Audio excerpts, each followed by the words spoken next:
registered yet, here comes some information you might want to write down, so grab a pen. That you go to www.stpcon.com and use the discount code STP SP150. So again, that's www.stpcon.com and discount code STP SP150. Now, if you didn't catch that because you couldn't grab a pen quickly enough, you can send an email to info@rbcs.com and we can email you the discount code. Okay, let's see. So I've got a question here from Patricia Ensworth. Good to hear from you, Patricia. Patricia, by the way, is the author of a fine book called The Accidental Project Manager. That for those of you, if you're new to test management and you're looking to read a book to try to master the management parts, I'd highly recommend hers. Patricia asks, since the testing of software for mobile devices is a significant future trend, indeed, good observation there, how should test managers modify their strategies and methods? Well, you know, mobile devices are kind of more of the same, right? So we had a big testing trend that played out about a little over 10 years ago, and it's still playing out, which is the web-based application, right? Testing of things on the web, and compatibility testing is something that really came to the fore in that situation, right? Because now we have to look at we got this dimension of compatibility related to which particular version of the browser we're using, and that means not just the release number of Internet Explorer, of course, but the other browsers that are out there, and the service packs that are on those browsers. So we could easily have a dozen different browser types that we're interested in supporting. And then you've got the dimension of the antivirus, anti-spyware software that's running on the system that you have to throw into that mix. And then we've got the operating system, and of course it just was with the browser, you've got different operating systems, different versions of the operating systems, and service packs and patches that have to be considered.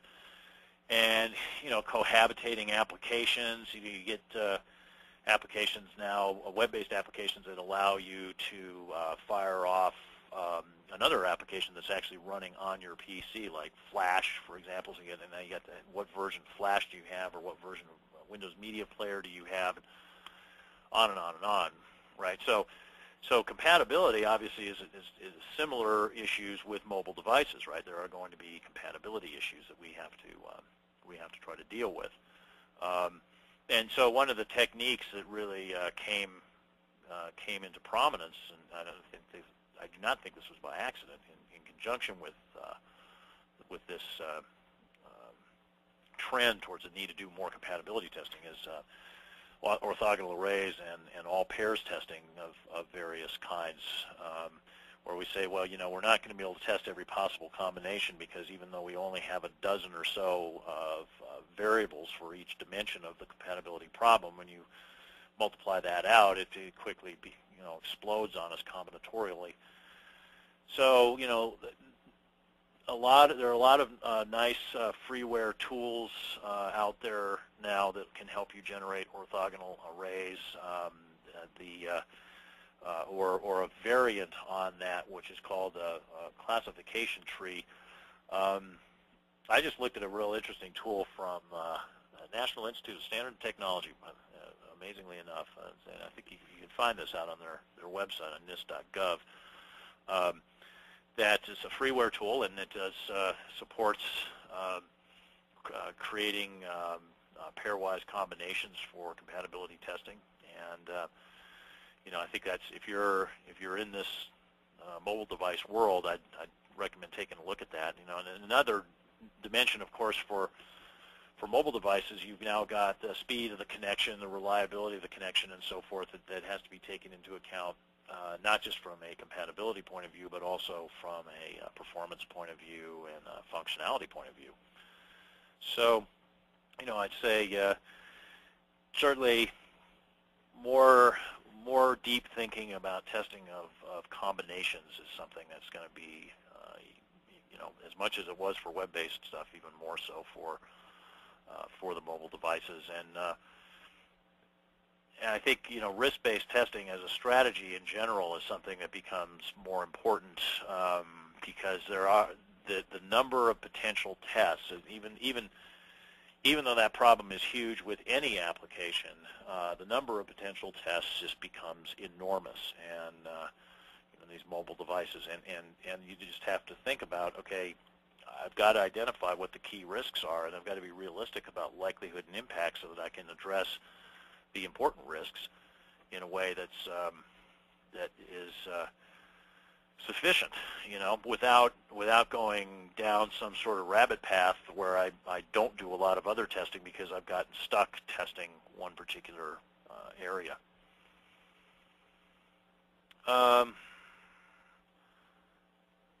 Let's see. So I've got a comment here from Keith, who says, I've participated in another test webinars. Rex continues to be the best at giving relevant and timely information. Thanks again. I hope these continue. Well, thank you, Keith, for the kind comment. I certainly enjoy doing these, and I particularly enjoy the question and answer sessions. So I hope all of you will continue to participate in that. How do application lifecycle methodology tools how are they going to affect test managers, and are we meant to look at these? It's a question from Mark, which is a good question. Just generally, life cycles, the people who have thought about life cycles.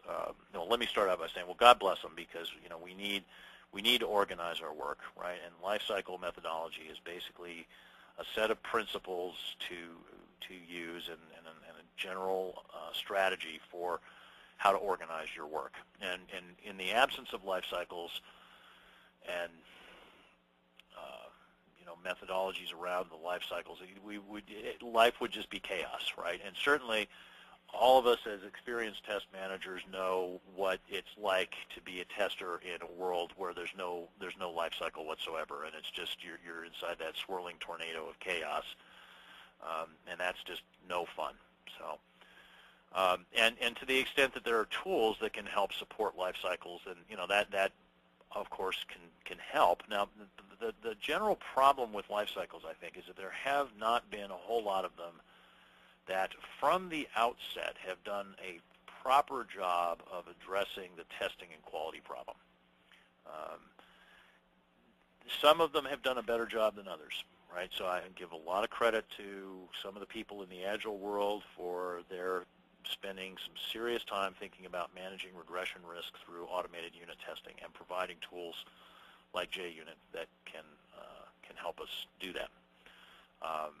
But the thought about what comes next, really, not there. I mean, if you look at the Agile Manifesto and the original signatories to that, only Brian Merrick has a background in testing, and the others are developers. And I just think that is generally true in a lot of cases, that there's just not as much thought about testing as possible, and therefore the tools provide more support for other areas of the process and less support for testing potentially. So, I think you need to evaluate life cycles and the tools from the perspective of what does this mean from a test point of view? Does it really provide the input I need, provide the support I need? And if not, how do I augment it so that it does? So